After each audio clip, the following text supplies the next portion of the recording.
আজকে শাবান মাসের 4 তারিখে আমরা অবস্থান করছি। আর এই শাবান মাস হচ্ছে একটি গুরুত্বপূর্ণ মাস।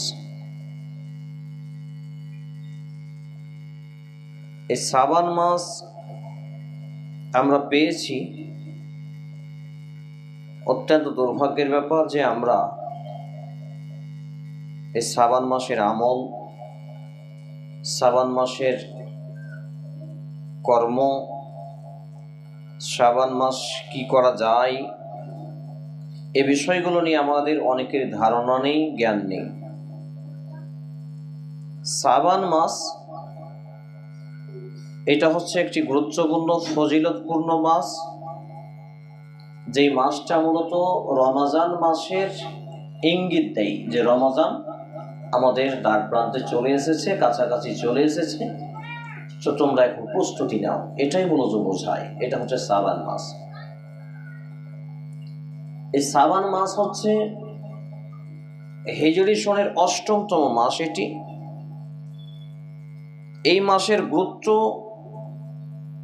অপরিসীম এবং এই মাসের করণীয় যে আমল খুবই গুরুত্বপূর্ণ ইবাদত। কোন কোন জায়গায় এই শাবান মাসকে, রজব মাসকে বলেছেন আল্লাহর মাস, আল্লাহ তাআলা, আর শাবান মাসকে মুহাম্মদুর রাসূলুল্লাহ সাল্লাল্লাহু আলাইহি ওয়াসাল্লাম বলেছেন আমার মাস। মানে এই শাবান মাসে তিনি এক নাগারে প্রায় মাসটি সিয়াম রাখছেন, রোজা পালন করছেন। কিন্তু দুর্ভাগ্যজনক ক্রমে আমরা ইংরেজি বর্ষ গণনা করে রাখি, জানুয়ারি ফেব্রুয়ারি করে ইংরেজি বছরের মাসের নামগুলো আমরা জানি, কিন্তু অত্যন্ত দুর্ভাগ্যের এবং দুঃখের ব্যাপার হলো যে আরবি মাসের নাম আমরা ভুলেই গেছি। শুধু আমরা সাধারণ মানুষ তা নয়, অসংখ্য নামাজি দাড়ি টুপি পাঞ্জাবিওয়ালারা আমরা এই আরবি মাসের নাম জানি না। আমাদেরকে যদি বলা হয় আরবি 12টি মাসের নাম বল, পারবে না। তাহলে এই যদি অবস্থা হয় যে আমরা মুসলিম, আমাদের সব থেকে বেশি যে বিষয়টা নিয়ে কালচার থাকা উচিত সেটা হচ্ছে আরবি হিজরি সনের। কারণ এই সন, এই মাস সরাসরি আল্লাহ প্রদত্ত চন্দ্র মাস। সুবহানাল্লাহ, চন্দ্রের সাথে সম্পর্কিত। চন্দ্র উদিত করেন কে? আল্লাহ তাআলা। চন্দ্র ডুবিয়ে দেন কে? আল্লাহ তাআলা। এটা মানুষের গণনা নয়। তাই দেখবেন আরবি মাসের 28 তারিখ বা 31 তারিখ হয় না, হয় 29 বা 30।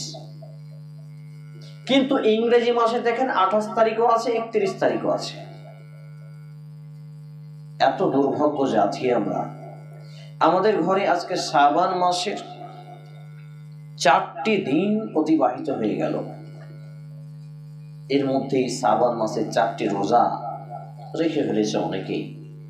আমি আপনি হতভাগা নারী পুরুষ এখন পর্যন্ত হয়তো একটিও রোজা বা সিয়াম রাখতে পারিনি। এটা হতভাগ্যের কারণ। তো এই শাবান মাসের গুরুত্বপূর্ণ আমল হলো, এত কথা কেন গো?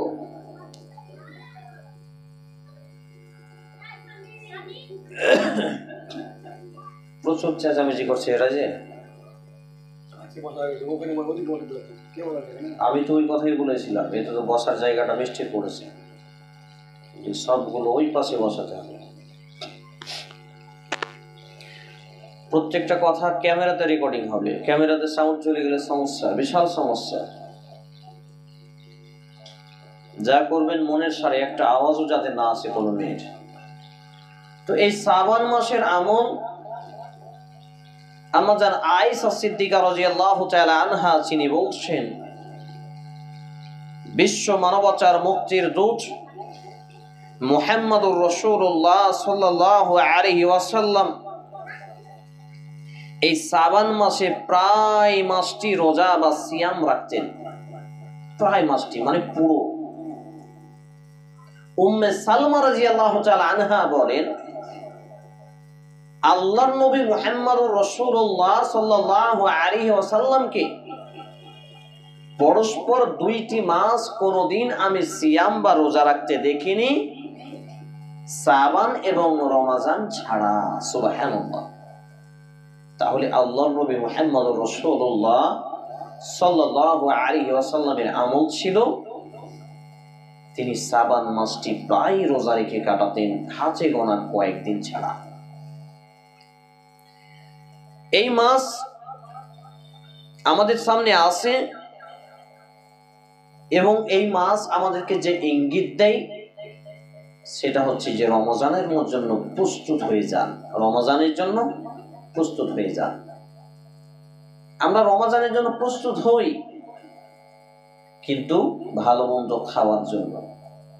আমরা রমজানের জন্য প্রস্তুত হই বেশি বেশি টাকা পয়সা করার জন্য। আমাদের মা বোনেরা রমজান মাসের জন্য প্রস্তুত হয়, দিনের বেলায় তো রান্না বান্না, হাঁড়ি থালা বাসন মাজা ঘষার ব্যাপার থাকে না, 2.5 পাকের চাকরিতে বেশি বেশি করে কাজ করবে, এইটা তাদের প্রস্তুতি। কিন্তু নবী করিম সাল্লাল্লাহু আলাইহি ওয়াসাল্লাম এবং তার সহধর্মিনী স্ত্রীগণ, সাহাবায়ে কিরাম রাদিয়াল্লাহু তাআলা আনহুম আজমাইনগণ এবং তাদের বিবিগণ যখনই তাদের কাছে শাবানের আগমন হতো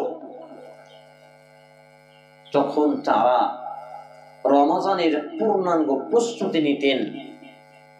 কি করে আল্লাহর সন্তুষ্টি অর্জনের মাধ্যম দিয়ে আমি জান্নাত পেতে পারি, জাহান্নাম থেকে বাঁচতে পারি। কেননা একটি ঘটনা বলি বুঝতে পারবেন। আল্লাহর নবী মুহাম্মদুর রাসূলুল্লাহ সাল্লাল্লাহু আলাইহি ওয়াসাল্লাম মিম্বারের একটি ধাপে উঠলেন, বললেন আমিন। খুতবার মিম্বার 3টি ধাপ থাকে। আরেক ধাপে উঠলেন, বললেন আমিন। আরেক ধাপে উঠলেন, বললেন আমিন। এর আগে এমন কোন দৃষ্টান্ত বা ঘটনা কোন সাহাবীর চোখে আসেনি। এক পর্যায়ে সাহাবীগণ বলছেন, ইয়া রাসূলুল্লাহ, হে আল্লাহর রাসূল, ইয়া হাবিবাল্লাহ, হে আল্লাহর হাবিব, বন্ধু, আমার পিতামাতা আপনার প্রতি উৎসর্গ মানে কুরবানি হোক। আপনি যে কাজ এবং কথা করলেন ইতিপূর্বে তা আমরা দেখিনি, এর কারণ কি আমরা জানতে পারি? সুবহানাল্লাহ।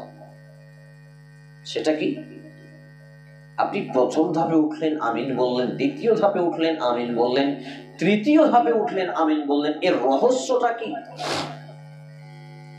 নবী মুহাম্মদুর রাসূলুল্লাহ সাল্লাল্লাহু আলাইহি ওয়াসাল্লাম বললেন, যেই পুরুষ যুবক, যেই ছেলে সন্তান তার বাপ এবং মাকে বৃদ্ধ অবস্থায় পেল, 2 জনকে অথবা 2-এর 1কে, বাপকে কিংবা মাকে বা 2 জনকে বার্ধক্য অবস্থায় পেল, তার সেবা যত্ন করে, তার খিদমত করে, তার সঙ্গে ভালো আচরণ, ভালো ব্যবহার করে, তার অসুখ বিসুখ চিকিৎসা সার্বিকভাবে, কোনটা টেনে একটু প্রজেক্ট লাগিয়ে দাও, আওয়াজটা বেশি আসছে,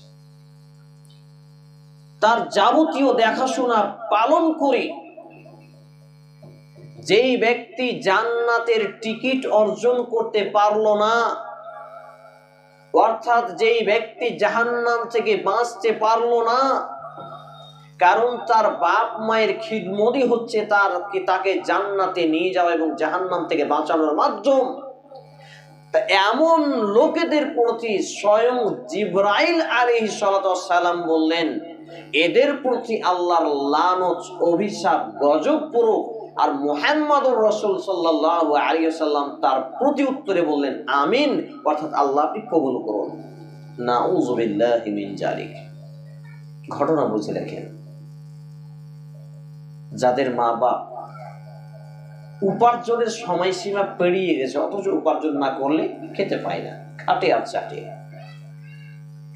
উপযুক্ত ছেলে আছে, দায়িত্বশীল ছেলে আছে, নিজের ছেলে মেয়েকে ঠিকই খরচ করে, কিন্তু বাপ মায়ের জন্য 10 টাকা বের করতে কষ্ট করে।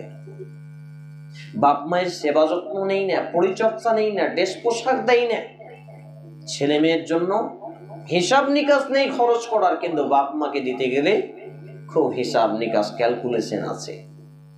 স্ত্রী, ছেলে মেয়ে, পরিবারের জন্য, নিজের জন্য ওষুধ, চিকিৎসা, আরো কিছু, কোনো লিমিট নেই। বাপ মা যদি আবদার করে বলে বেটা আমার এইটা লাগবে, তখন আমরা হুট করে বলে ফেলি তোমার আর ছেলে আছে, বাকি ছেলেরাকে বলো না, শুধু আমাকেই বলবে। এমন নামাজি হোক, হাজি হোক, পৃথিবীর মতো 70টা পৃথিবীর দানকারী ছেলে হোক, সেই বেটা জান্নাতে যেতে পারবে না। লা ইয়াদখুলুনাল জান্নাতা, এর জন্য জান্নাতকে হারাম করে দিয়েছেন। বলি নাউযুবিল্লাহি মিন যালিক। কিন্তু আমরা নিজের প্রয়োজন মেটাই, নিজের ছেলে মেয়ের প্রয়োজন মেটাই, নিজের স্ত্রীর প্রয়োজন মেটাই, কিন্তু বাপ মায়ের প্রয়োজন কি জিজ্ঞেসও করি না। হতভাগা জাতি। দ্বিতীয় কথা, নবী মুহাম্মদ রাসূলুল্লাহ সাল্লাল্লাহু আলাইহি ওয়াসাল্লাম বললেন, যেই যুবক যুবতী, নারী পুরুষ, যুবক বৃদ্ধ পূর্ণ রমাজান মাসকে পেল, আল্লাহ তাআলা তাকে বাঁচিয়ে রাখলো, আর রমাজানকে পেল, পূর্ণ রমাজান 29 হতে পারে, 30 হতে পারে, অথচ সে তার রমাজানের দিনে সিয়াম এবং রাতে কিয়াম করবে, তাসবিহ, তাহলিল, জিকির, আজকার করে একটা একটা করে তার জীবনের করে যাওয়া গুনাহগুলোকে, পাপগুলোকে মাফ করে নিতে পারলো না, এমন নারী পুরুষ মুসলমানের জন্য আল্লাহর পক্ষ থেকে গজব, অভিশাপ, লানত। আর জিবরাইল আলাইহিস সালাম বললেন এই কথা, আর আল্লাহর নবী মুহাম্মদুর রাসূলুল্লাহ সাল্লাল্লাহু আলাইহি ওয়াসাল্লাম তিনি বললেন আমিন, অর্থাৎ আল্লাহ কবুল করুন। এই জন্য আমরা বলি, বলাতে আপনাদের রাগ হয়, বিড়ি তো সারা জীবন বাঁধছেন মা এবং বোনেরা, রমজান মাসে বিড়িটা বাঁধেন না, খেয়ে না খেয়ে কাটান। দিনের বেলায় তো খাওয়া তেমন লাগে না, দেখেন আল্লাহ বরকত দিবে, একটা মাস দেখেন না ট্রাই করে, আপনি নিজে একটা ঈমানের স্বাদ পাবেন। করোনা ভাইরাস কালে বিড়ি বন্ধ হয়েছিল, খেতে পাননি, কদিন না খেয়ে মারা গেছেন, কটা লোক না খেয়ে মারা গেছে। আমরা খুব সুবিধাবাদী এবং স্বার্থপর মানুষ। যখনই বিড়ির কথা কেউ বলে, হারামকে হারাম বলে গায়ে জ্বালা ধরে। এটা তো আমি আমার বাপের কথা বলছি না, আমার নানা বংশের কথা বলছি না, আমার গোষ্ঠীর কথা বলছি না, এ তো স্বয়ং কোরআন এবং হাদিসের কথা।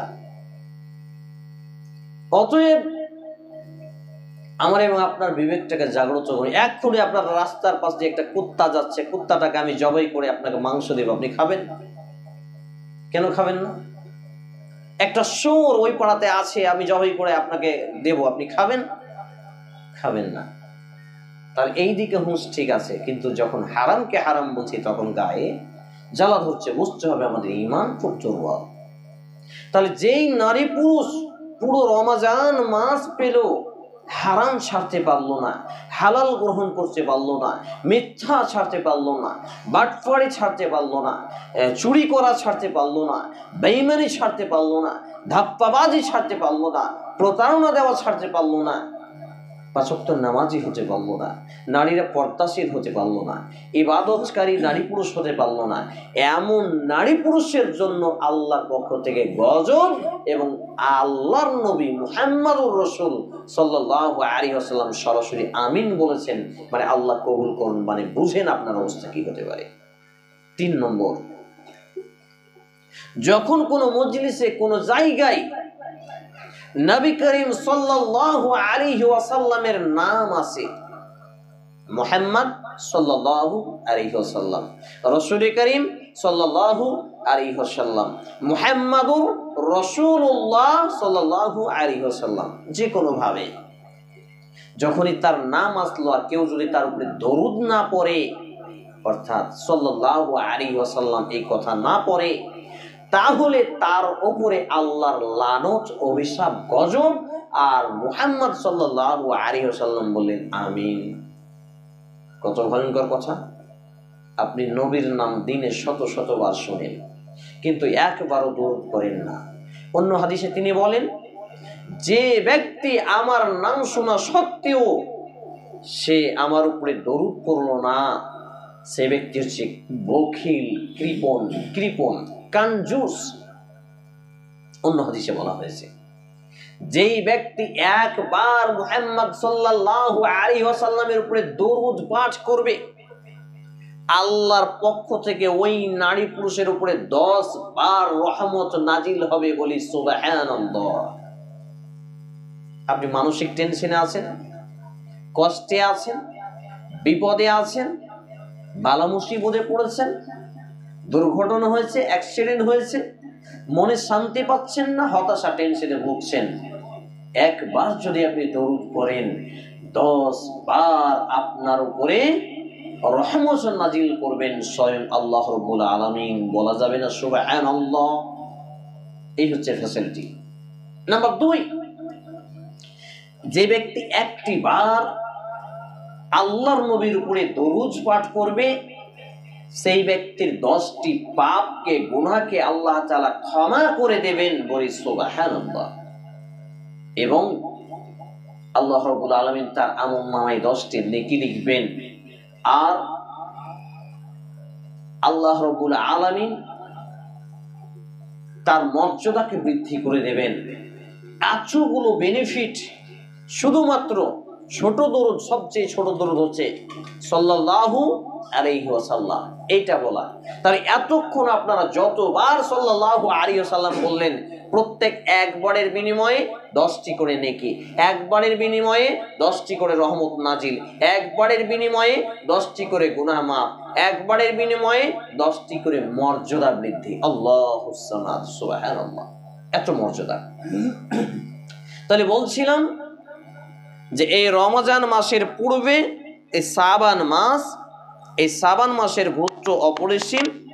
এই মাসে আয়েশা সিদ্দিকা রাদিয়াল্লাহু তাআলা আনহা তিনি সব থেকে বেশি সিয়াম পালন করতেন, এবং তিনি বলছেন যে অন্যান্য মাসে তিনি যে সিয়াম পালন করতেন তার থেকে বেশি এই মাসে সিয়াম পালন করতেন। সহিহ বুখারী 1969 ক্রমিক নম্বরে যে হাদিস বর্ণিত হয়েছে, যে আয়েশা রাদিয়াল্লাহু তাআলা আনহা তিনি বলছেন, আল্লাহর নবী মুহাম্মদ রাসূল সাল্লাল্লাহু আলাইহি সাল্লাম এই শাবান মাসে যেই পরিমাণে রোজা রেখেছেন, অন্য কোনো মাসে এত রোজা রাখেননি। শাবান মাসে যত রোজা রাখতেন, অন্য মাসে এত রোজা রাখতেন না। মানে এটা নফল রোজার কথা বলা হচ্ছে। তবে তিনি উম্মতে মুহাম্মাদিকে, উম্মতে মুসলিমাকে, সমগ্র মুসলিম নারী পুরুষকে তিনি যে বিষয়টি বলেছেন সেটা হচ্ছে যে যখন শাবান মাসের 15 দিন 15 তারিখ হয়ে যায়, অর্ধ শাবান হয়ে আসে, অর্ধ শাবান চলে যায়, তখন তোমরা আর সিয়াম রেখো না, রোজা রাখিও না। এখানে কিসের গল্প গো?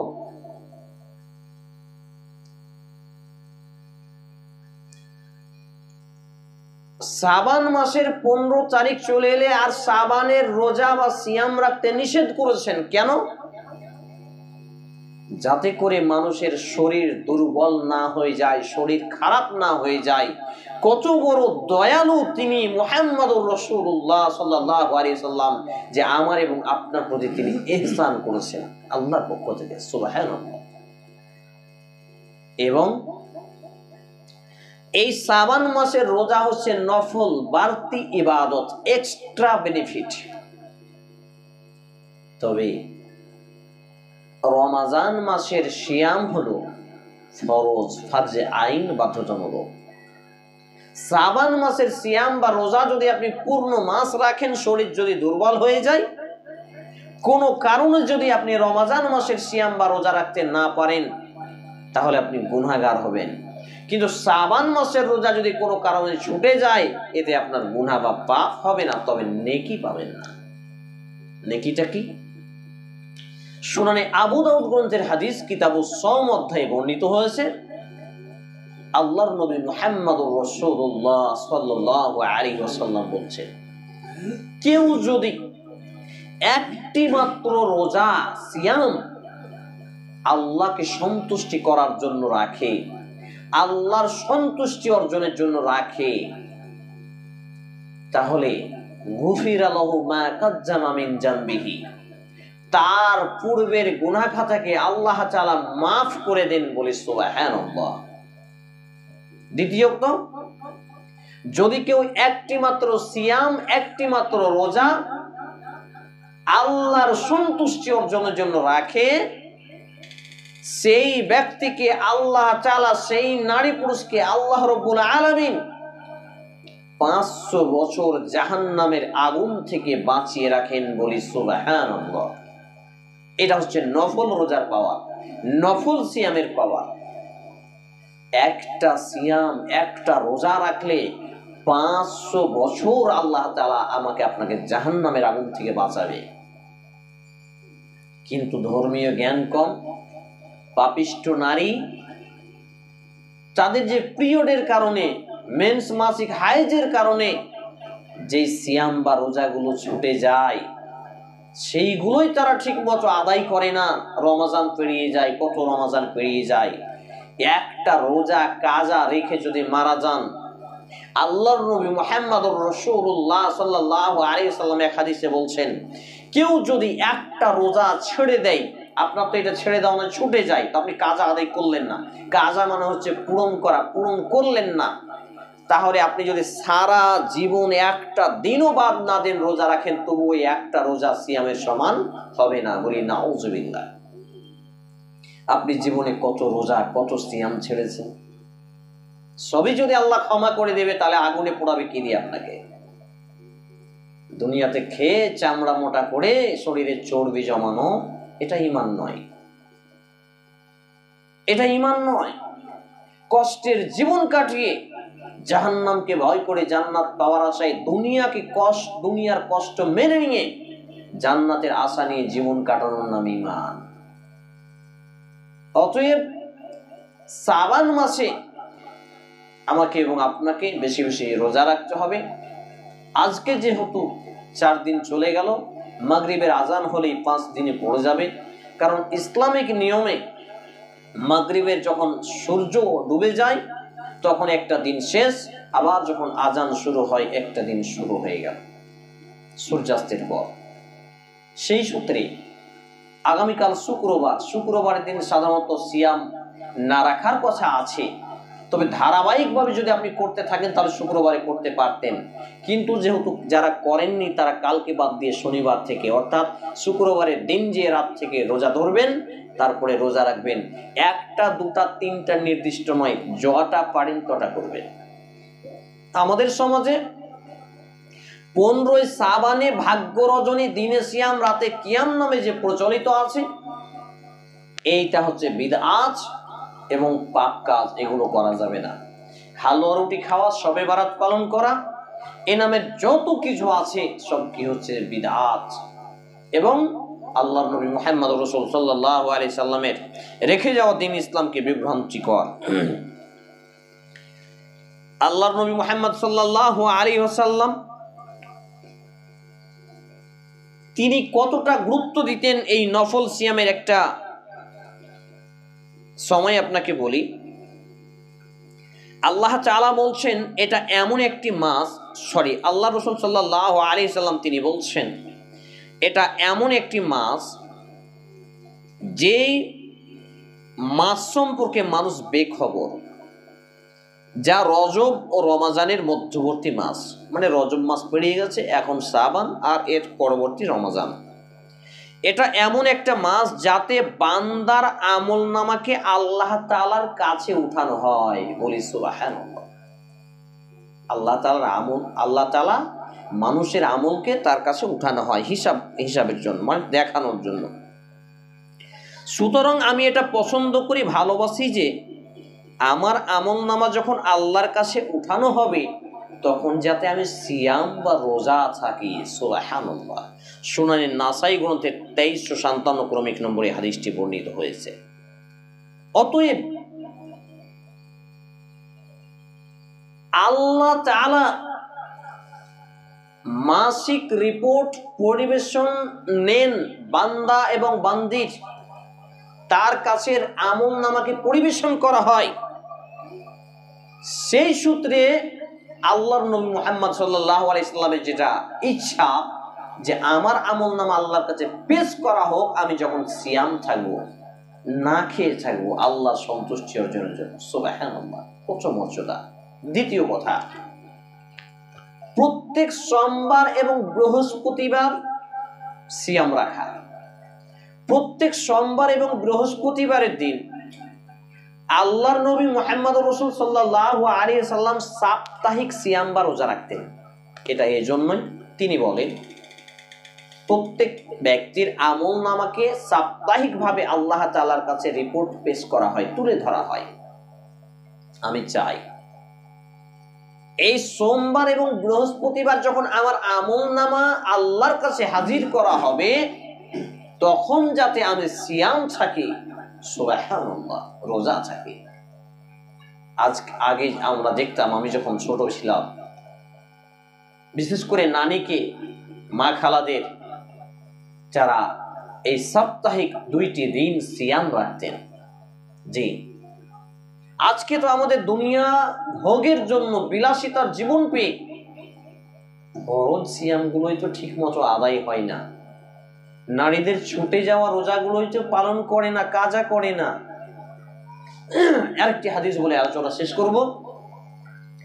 আম্মা জান আয়েশা সিদ্দিকা রাদিয়াল্লাহু তাআলা আনহা তিনি বলছেন যে আমার মেন্স মাসিক পিরিয়ডের কারণে যেই 4টি 5টি 6টি বা 8টি যে সিয়ামগুলো নারীদের ছুটে যায়, এইগুলো আমি বছরে যে কোনো সময় আদায় করার চেষ্টা করতাম, কিন্তু আমার মনে ভয় হতো।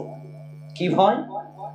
যদি আমার স্বামী মানে মুহাম্মদ সাল্লাল্লাহু আলাইহি ওয়াসাল্লাম একবার বলে, আয়েশা একটু ঘরে এসো তো, তাহলে আমি আমার স্বামীর ডাকে সাড়া দিতে পারবো না, আমি নাফরমানি অবস্থায় যাব, আর আমি অবস্থায় মারা গেলে আল্লাহ জাহান্নামে দিবে। সুবহানাল্লাহ, সুবহানাল্লাহি ওয়া বিহামদিহি, সুবহানাল্লাহিল আযীম। স্বামীর হক কত দেখেন। নফল রোজা, নামাজ, এমনকি ফরজ ও নফল প্রত্যেকটা ইবাদত স্বামীর যদি আনুগত্য না থাকে, কোন নারীর তা কবুল হবে না। স্বামীর মনে আঘাত দিয়ে, স্বামীকে কষ্ট দিয়ে কোনো মতেই তা আল্লাহর কাছে কবুল হবে না। কত ভয়ঙ্কর কথা। আয়েশা সিদ্দিকা রাদিয়াল্লাহু তাআলা আনহা কি বলছেন যে আমার স্বামী অর্থাৎ মুহাম্মাদুর রাসূলুল্লাহ সাল্লাল্লাহু আলাইহি ওয়াসাল্লাম যখন শাবান মাসে পূর্ণাঙ্গ মাস কয়েকদিন ছাড়া এক নাগাড়ে রোজা রাখতেন, সিয়াম পালন করতেন, এরই ফাঁকে আমার ছুটে যাওয়া সিয়ামগুলো বা রোজাগুলো আমি আদায় করে নিতাম, কাজা করতাম, পরিপূর্ণ করতাম। সুবহানাল্লাহ।